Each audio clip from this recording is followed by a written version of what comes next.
Hey guys, welcome to my first ever video of the channel. My name is Toby and welcome to Kadeto Green.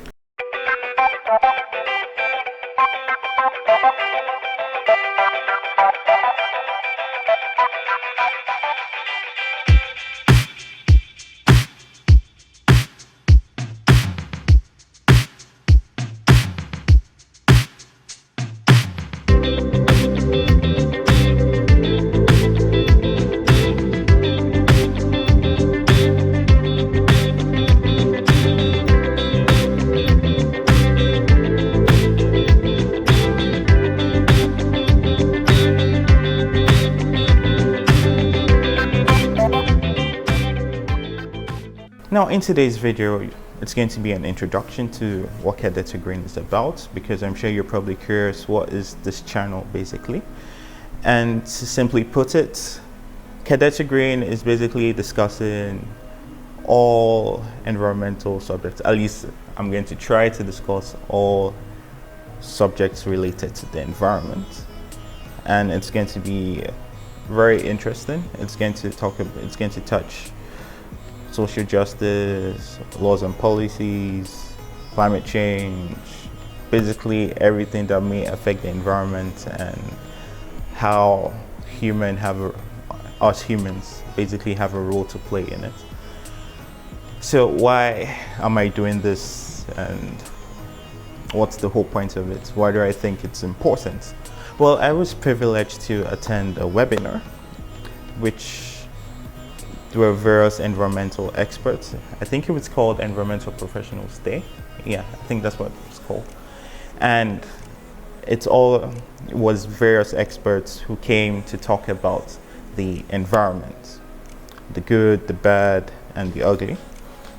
And there were a lot of discussions on what needs to be done, what was lacking, at least of course, this was based in Lagos, Nigeria. I actually just felt the need that the general masses needed to be informed about what was discussed, because it was just environmental professionals, and I was wondering that, okay, what about the general masses? Not everyone is environmentally aware about climate change or waste management or the importance of nature and its benefits.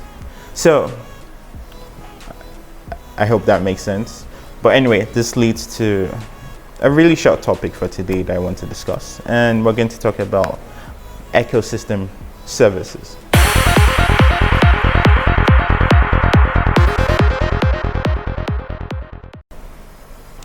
So there are many benefits, right, and services that nature provides, and there are various ecosystems, right? And they're split into 4 categories. One is provisioning, cultural, regulating, and supporting, right? So provisioning is basically your food, your raw materials, your water, as you can see in the graph, and medicine. Basically everything that we can directly gain from nature. For example, we get wood, and wood, we can make different things. We make furniture, like tables, chairs, and other uses, even use it as firewood and use it to cook food basically. And we get other various raw materials from it.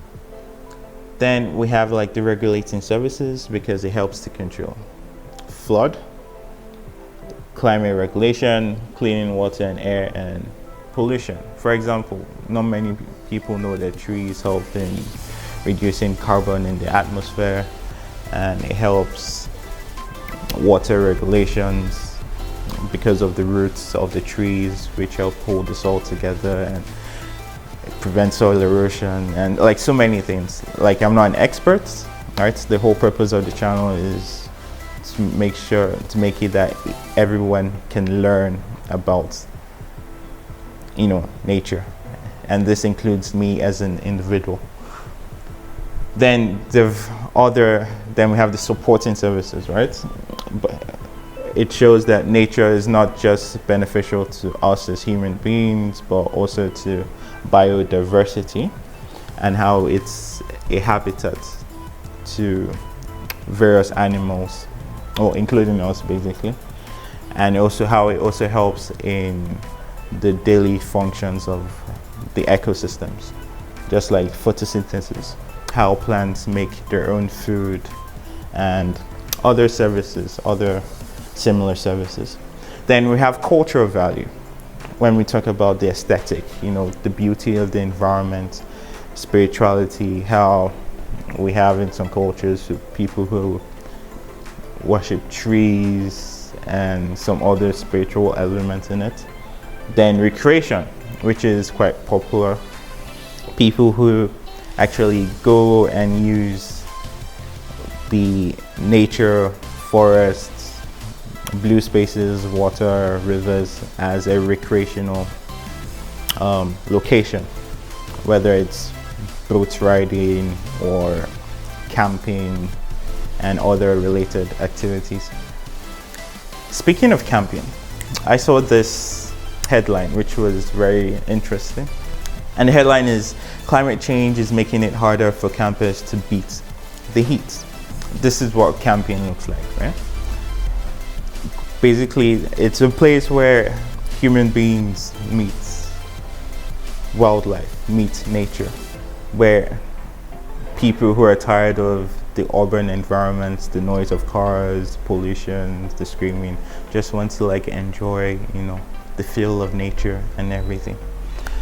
So basically, well, I've never been camping. Camping, really? So yeah, I have never been camping.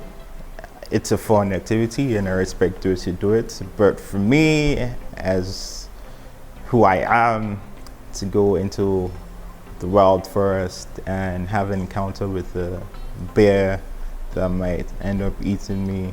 Of course, I might be exaggerating a bit, but yeah, I've never been interested in camping. But there are people who are interested in camping, and it's a tradition and it's a culture for them to go to camping maybe once every month or every year, depending on how they want to do it, or every summer. Apparently, bears are the least of the worries because climate change is a big issue now.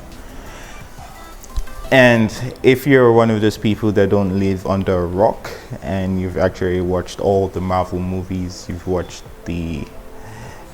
all the Marvel movies from Iron Man to Infinity War and Endgame, you notice that there's a hidden boss in all those movies. And yeah, in Infinity War, it was Thanos. And yeah, think of climate change as the Thanos of the earth right now. Climate change, yeah. The change of climate, which is due to global warming, and that is because of carbon emissions, the heating of carbon, basically. The heating of various things, whether we're burning plastic or exhaust from our vehicles and other related things, basically burning stuff to make it simple. Burning things, right, creates carbon, which leaks into the environment, and carbon stores heat, and yeah, that's why there's global warming today, and it's a big issue. There's a rise in temperature. It's actually very interesting to see how it affects camping, right? Camping activities. Basically, based on the news reports, there's a camp somewhere in the United States, I think Michigan, if I pronounce that correctly, which has been, I guess it's quite popular and has been there since the 1980s or 1990s.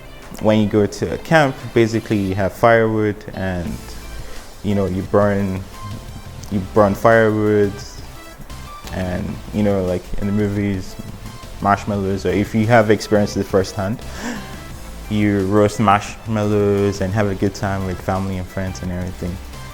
Yeah, I guess some policies have affected camping activities whereby you can't burn wood anymore because it's going to affect climate change. It's going to contribute to global warming, and that affects the cultural value a bit, because now You can't do those things that made camping, unique and fun.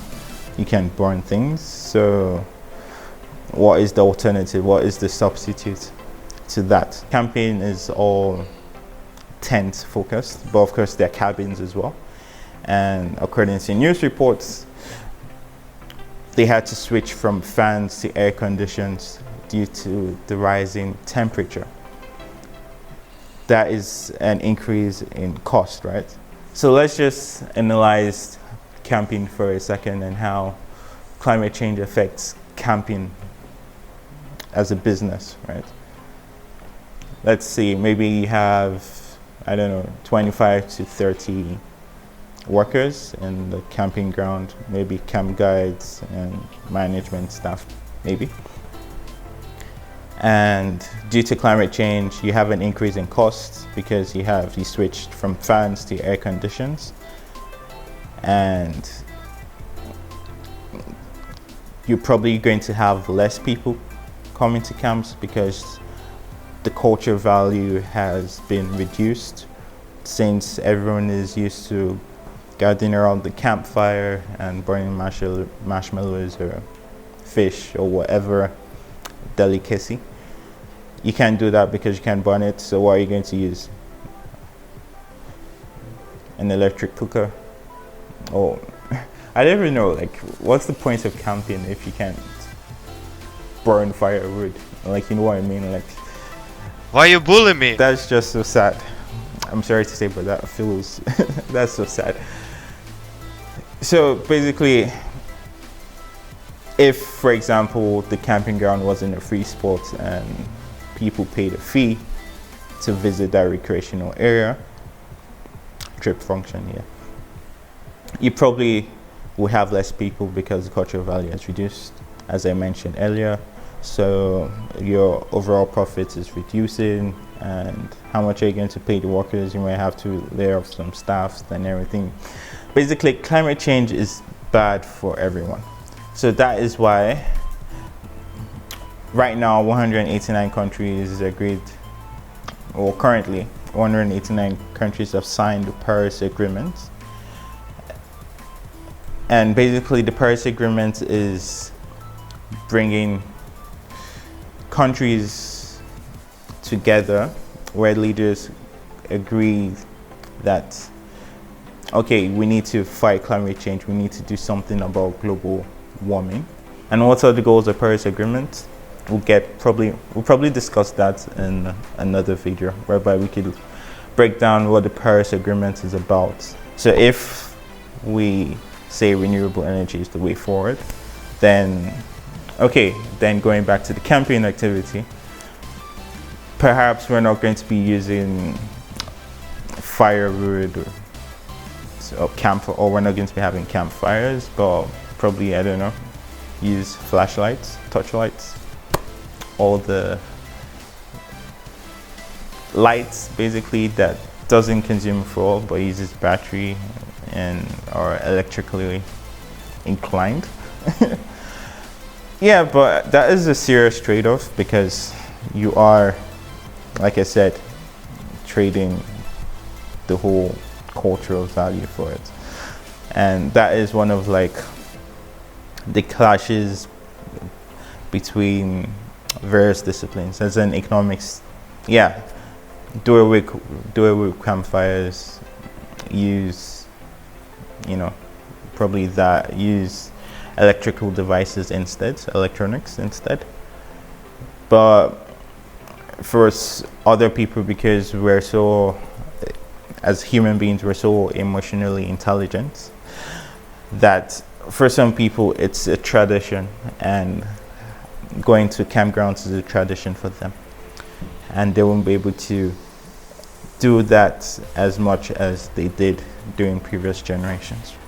And if we don't listen to the policies, a nice looking camp place like this could end up looking like this, which will make us much more damages, because higher temperatures, if you light a forest fire and the fire spreads and damages the surrounding ecosystem, you're going to have images like this, which is saddening, and we all heard, well, at least some of us should have heard about the wildforest fires in Australia and how it affected a lot of wildlife and people's habitats. And yeah, it was just a really, really sad experience. Anyway, this is just an introductory video, and if you do like what you see, if you're like super interested in knowing more, or you're curious about knowing about the environment and the benefits, and how we're going to relate various disciplines, economics, law, and every other thing into it, please leave a like and subscribe and share with friends. Yeah, I'll see you in the next one. Be strong. Be